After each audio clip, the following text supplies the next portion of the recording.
Hey everyone, and welcome back to another episode of Canadian Gamers. It's episode 106 to be exact, and once again, unfortunately for you, but fortunately for me, I'm all by myself. Steven has ditched me yet again, something about life and renovations and all this BS, and I'm just laughing because I'm like, he thinks he knows what busy is. Anywho... So it's just me. Been going pretty crazy with school. School's ramped up big time right now. So yeah, it's been a little bit hectic. I got my nice glass of ginger ale beside me, and I'm just going to walk you through a great podcast. And I think it's a great podcast, but that's because I mostly made it up. So we're going to start with the two subjects that Steven actually recommended I discuss, one being Bungie leaving Activision, and the other about Metroid Prime 4 being restarted. So we'll start with Bungie leaving Activision. If you guys didn't hear this, essentially Bungie has left Activision. They're no longer going to be affiliated with Activision in terms of their releases for Destiny. And now, if you recall, this was a really big deal, right? When Bungie left Microsoft and was no longer going to be working on Halo, everyone was like, oh boy, like what's going to happen? You know, like what's going on with this like illustrious developer? And then when it was announced that they were going to work on some 10-year, I think it was something like that, like a 10-year contract with Activision, people were like, oh wow, like going with the biggest third party publisher out there, that was like a really big deal. But now they have sort of broken out on their own, and their games are going to be published by Bungie directly. But I'm not sure how this is going to go. And I don't mean this in a negative way, because Bungie isn't Activision in terms of just the sheer amount of assets that they have access to or resources that they have access to. Under Activision, there was a lot of resources these guys could pull on for their games. But that said, there was also the politics involved with Activision in terms of how to release the game, DLC and all that kind of crap. So it's going to be interesting to see what happens now that Destiny is completely in control of Bungie, and Bungie can do literally whatever the hell they want to do with it. So it's going to be interesting to see how this develops over time. I think personally that this could be very, very interesting for Bungie. It could prove to be a valuable way for them to sort of expand their offerings, shall we say. The only thing is, like I said, they don't have access to all of these resources now, so I'm not entirely sure. Like, Destiny 2 was sort of like a mixed bag. I really enjoyed the first Destiny, but the second one I never had time to because I had already started school and everything, and I just don't know how it was really truly perceived, because I know a lot of people that played it did not like it compared to the first one, and so that leaves me wondering, who made the mistakes with the second Destiny? Was it Bungie or was it Activision?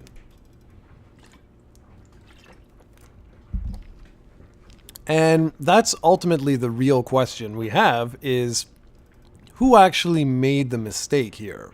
But we will never know. We'll find out soon enough. I mean, once Destiny 3 hits the ground running, or at least like future expansions to Destiny 2, it's going to be interesting to see how this develops and how players react to a full Bungie release where they're publishing it, excuse me, and they're developing it and so on and so forth. So it's going to be very, very interesting.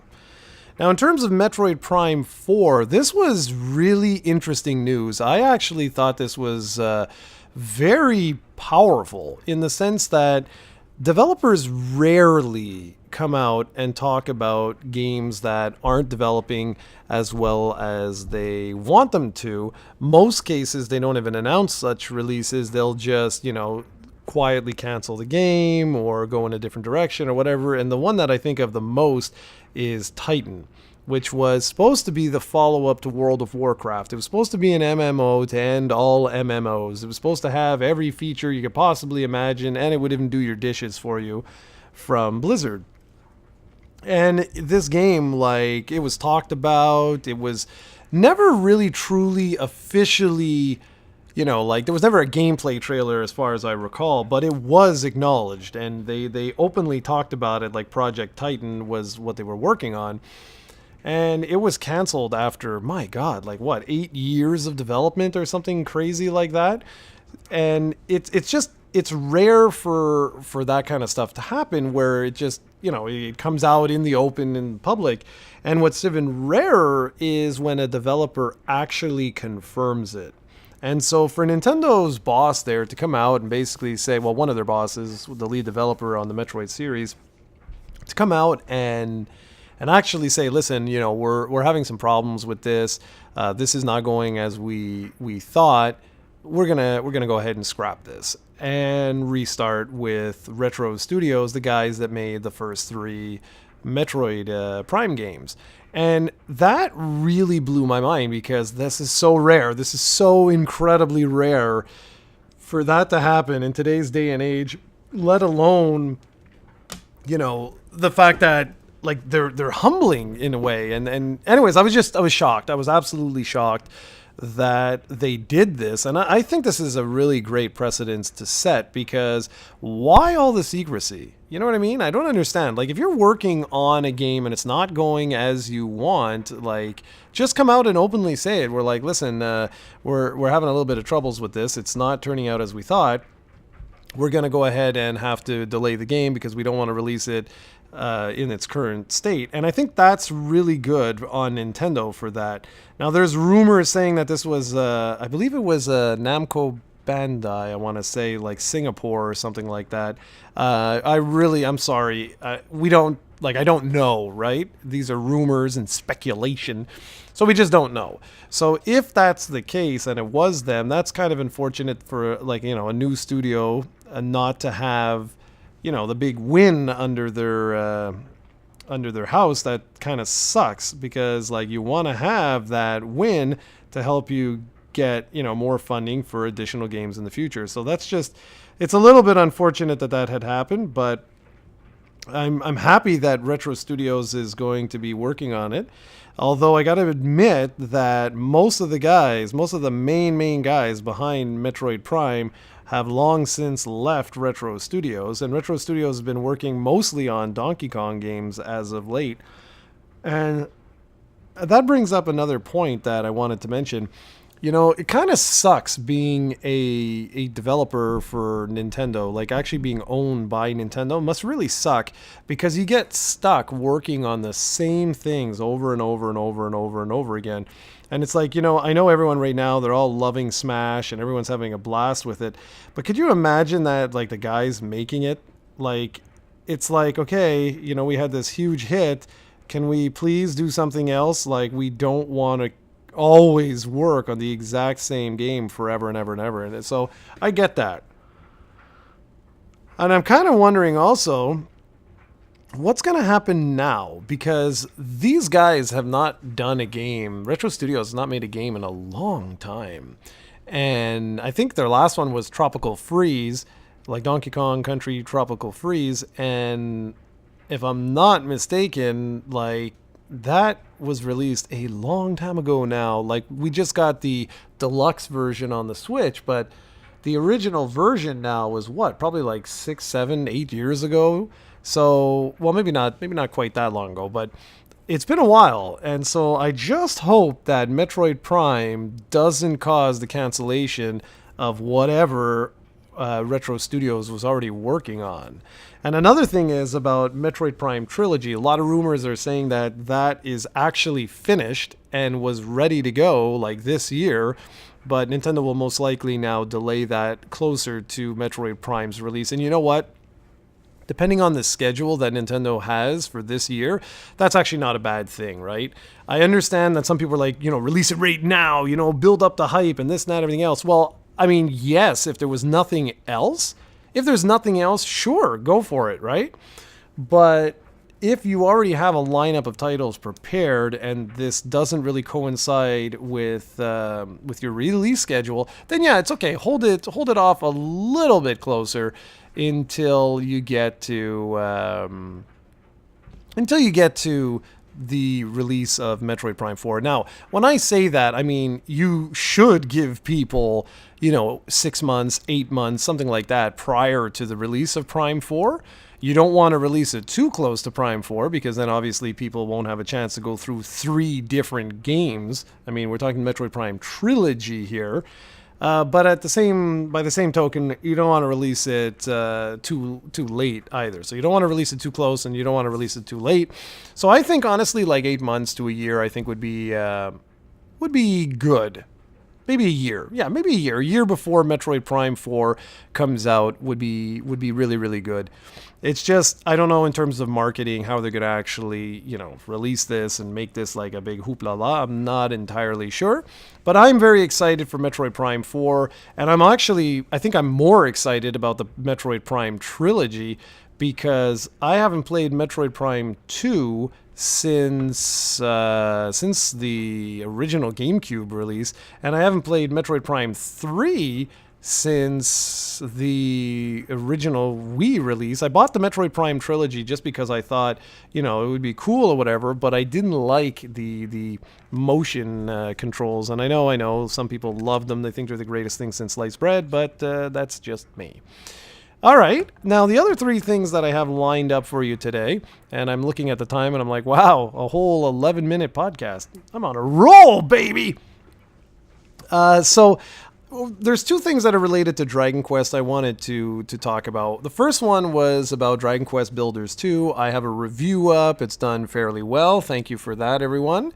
And I'm really enjoying the game. I think it's fantastic. I finished the main story, and now I'm working on the post-game, where the post-game is mostly about Vacant Island, where you just try and do all the... Like, each subsection of the Vacant Island, I think there's like 4 of them, have their own series of objectives for you to do, and there are usually about 20 objectives per subsection, which grant you a number of mini-medals. So for each thing that you do, for example, it might say, like, build a restaurant or something like that.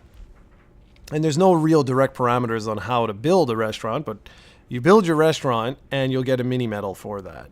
And I think in this game there's 90 mini medals. I believe I read that. I picked up the strategy guide for the game because now that I finished the game, that it's a good resource to have just to give you an idea of like, okay, so there are additional weapons that I can get. There's additional armor I can get. Okay, so there are 90 mini medals and and so on and so forth. Stuff that you don't really get in the game. It doesn't tell you like finite details. And it's also useful because now I can just go and see like, okay, is this something that I really want to do? And I do. It's really fun. It's the perfect game for me right now because with school, I just don't really have that much time. So I'm just looking for something that I can pick up on the Switch and play, every now and then. And that's exactly what I'm liking about this. There's also a couple of other islands that you have to unlock with hearts. Hearts are what you get from villagers when you make them happy, and you make them happy by doing exactly what I just said, building those different rooms and restaurants and harvesting crops and stuff like that. So, been having a really, really good time with the game, really enjoying it, and at the point right now where I don't know what the next game I'm going to play is because I'm just really, really, really enjoying this. And my other Dragon Quest topic that I wanted to talk to you guys about just quickly is the international releases of Dragon Quest as a whole. Now, I know this is a subject that we've spoken about probably, I don't know, quite a lot over the last number of years. And it's something that's always bothered me in the sense that why aren't we getting more Dragon Quest games in the West roughly around the same time, or if not the same day, as their Japanese counterparts? I don't really understand this anymore. And it does affect other series as well, like Yokai Watch is another example, where you'll have the Japanese release and then months, if not years later, you'll have the North American and European releases. And I find this incredible in today's day and age because I'm currently taking an MBA, and in the MBA I find it fascinating because they're teaching you about global expansions and how to slowly build up your brand and things like that. And it's kind of staggering in the sense that Dragon Quest, we'll focus on Dragon Quest, but it's applicable to other series as well that happen to follow this sort of model, is that in order to really gain traction in a foreign market, you need to supply that foreign market with what they want. Now, granted, I'm a fan of this particular series, so naturally I'm going to be a little bit biased. And on top of that, they have access to metrics that I don't. So, for example, how well did Dragon Quest XI sell? Did it sell 2 million, 1 million, 500,000, 20 billion? These are sort of things that, we have rough estimates based on the NPD and things like that. But the truth of the matter is Square Enix knows right down to the last digit. They know, like, unit rather, not digit. They know precisely how many units have sold. And I'm just curious, like, is this meeting their sales targets or expectations? And first off, were those forecast models actually realistic? Or were they just, plain ridiculous, like based off madness? Because they really should be supplying these games at a quicker pace. I don't understand. We are now, at the time of this recording, it is February 9th, Saturday, February 9th, okay? And on December 20th, Dragon Quest Builders 2 was released in Japan. So we are almost we're coming up to 2 months between releases. Why? Why couldn't Dragon Quest Builders 2 be released last December in North America? What prevented that from happening?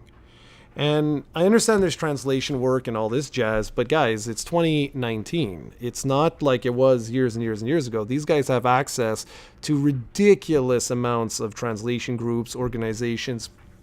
Hell, just outsource that if you don't want to do it in-house. And there are companies all over the world that will do it for you. And yeah, of course, at different quality levels and stuff like that. But my point being, if you're trying to build up the Dragon Quest brand in North America, and listen, they've been doing a really good job. They released Dragon Quest Heroes 1 and 2, Builders 2, they confirmed is coming out in North America. They released Dragon Quest 11, all good stuff, right? Like really all good stuff. Even though we had a second Dark Age of the Dragon Quest series just a number of years ago, between Dragon Quest 9 essentially and Dragon Quest 11, we got, not that much after the DS games wrapped up with Dragon Quest 6, the DS port of that. There really hasn't been that much.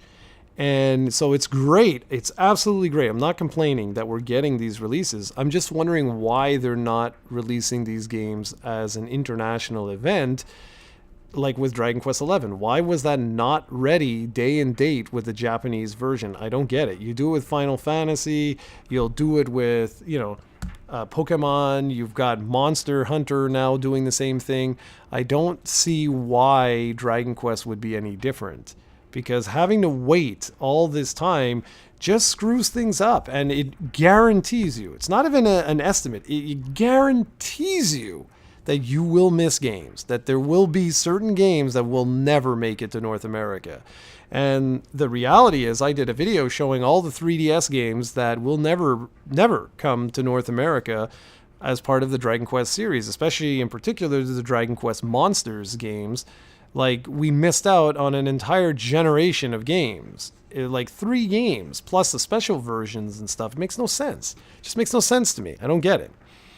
And when I'm experiencing Dragon Quest Builders now, and it's an amazing game. Like, you guys would love this. If you like Dragon Quest Builders, you're going to love Dragon Quest Builders too. It's just a phenomenal game.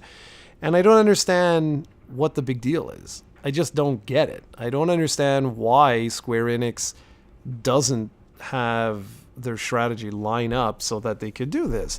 And I get it, like Dragon Quest X really screwed things up for the series in terms of releases, because they were like, oh boy, right? Like, we've got a massively multiplayer online RPG. There's no way that this is going to sell in the West, so, forget that. And for many, many years, that was the focus of the Dragon Quest series. I mean, for what? Like 6 years, I think it was, or 5 years. it was the main focus of the Dragon Quest series. Like 11 wasn't even thought of. They were like, no, we're going to release Dragon Quest 10 and then an expansion and another expansion, another expansion, another expansion, so on and so forth. And this is precisely what they did. This is exactly what they did.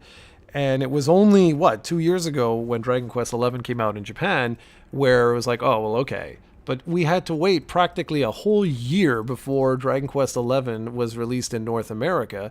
And now, the reason why I even bring this up is because Dragon Quest X that's the Switch version, is already being hyped in magazines and elsewhere in Japan, and there hasn't been a word of it in North America. We know that they did confirm that it will be coming at some point, but they haven't actually specified any details about it. And that has me a little bit nervous, because I look at that and say, like, okay, if they're already hyping it up in Japan and we're not even getting a boo on it in North America, then yeah, we're probably not going to be getting this day and date. Even though it's a translated version of the damn game, I don't think we're going to be getting this like day and date.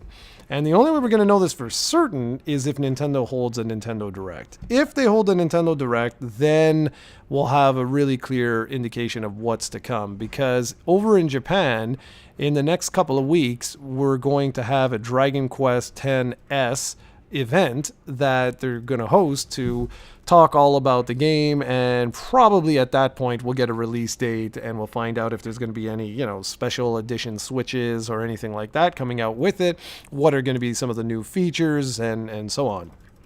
Now, unfortunately, they've practically confirmed that the 3DS version of the game that had, like the wealth of extra content in it will not be included in the Switch version.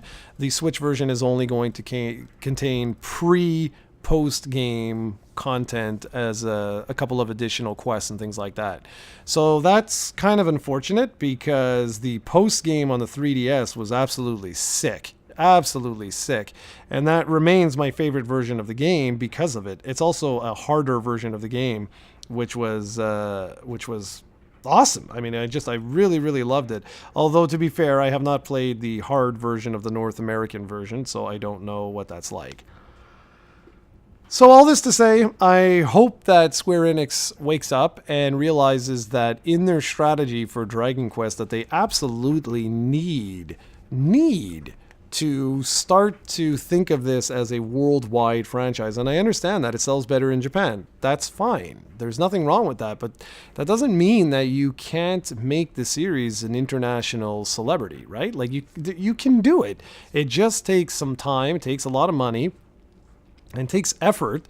And you need to really put an emphasis on these worldwide releases, because it's the next logical step.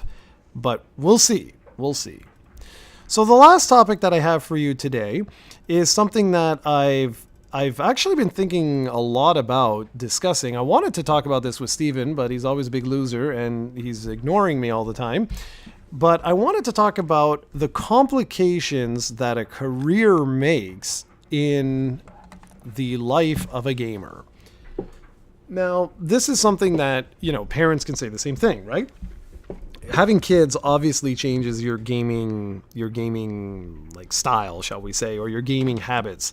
There's no question about it. When you have a kid, I mean, you just don't have the same amount of time as you had before to invest in gaming. And a career works much the same way. Depending on the career, of course, but like if you're trying to better yourself, if you're trying to like do what I'm doing right now with school and stuff, if you're trying to move into a higher level position, this sort of stuff requires a lot of reading, a lot of time devoted to, extra work and things like that. And again, what happens to your playtime? Well, your playtime, I'll tell you, goes right out the bloody window, and that's pretty much the end of that. And it's interesting because while I was in school, your responsibilities are significantly less, right? Like you don't necessarily have a family or a significant other or anything else. So you're basically living at home, you go to school, but outside of that, you have all the free time in the world. But once your responsibilities pick up and you start to really have you have to do the dishes, you have cooking to do, you have chores to take care of, and so on and so forth. It really starts to become harder and harder and harder to game because you just time, right? You just don't have the time. And once you throw a career in that, then things get even more complicated because it becomes even more challenging in order to better yourself, like professionally, while still maintaining game time. And game time is for me right now. Granted, right now I'm also like doing an executive MBA, so obviously it's going to be a little more challenging than it would be if I wasn't. But even before I did this, I would be coming home and I'd read a few business books and things like that. And then of course, like I'd have some time for gaming. But this semester I actually said, you know what? Like I need to make some time for me. I absolutely need to make some time for me. I don't know how I'm going to do this. And I've barely had any time for me. That's the truth, just because you have so many assignments, you have so many other things to do that it's virtually impossible to have any you time. But it's an interesting situation that happens. And it's funny because it happens to us all. And I know that some people have made it a priority to keep their game time.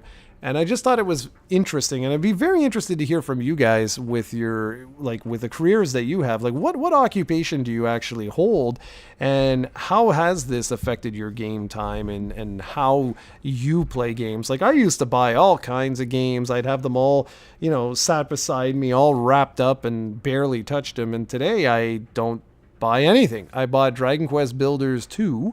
And I bought the latest Super Mario Brothers, and those are the two games that I've basically been playing. That's it. Like that, literally, like that's it. That's all. And I've been playing, 20 minutes a day, if that.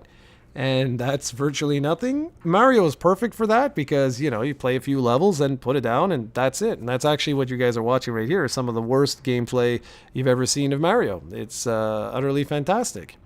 So I'm curious to hear what you guys have to say about this just general topic. And I know, like I said, some people will be like, oh yeah, no problem, man, I game. But I'm curious to know, what do you actually do? So for me, I direct our continuous improvement program. And I also do some consulting on the side. And that eats up so much time. It's incredible. And throwing in the MBA on top of that has proven to be just like OMG. It's proven to be damn near impossible. Just doing these videos for you, and I only do a few, are unbelievably challenging. Just unbelievably challenging. So I'd love to hear what you have to say about some of these topics. And as always, our podcasts are live every 2 weeks. Try to alternate between Nintendo fanboys and Canadian gamers, depending on, the hot topics of the day. And that's pretty much going to be it for me today. Can't really talk more than half an hour. It's hard to do with Steven not here to push my buttons and to tell me, different things. So hopefully I can convince him to stop being a little baby and to come back on here next for our next podcast. But if not, I'll be sure I'll have something to discuss with you. All right, everyone. I will catch you in 2 weeks. Have a fantastic time, and please leave a comment. Let me know what you think on some of these subjects. All right, everyone. Take care.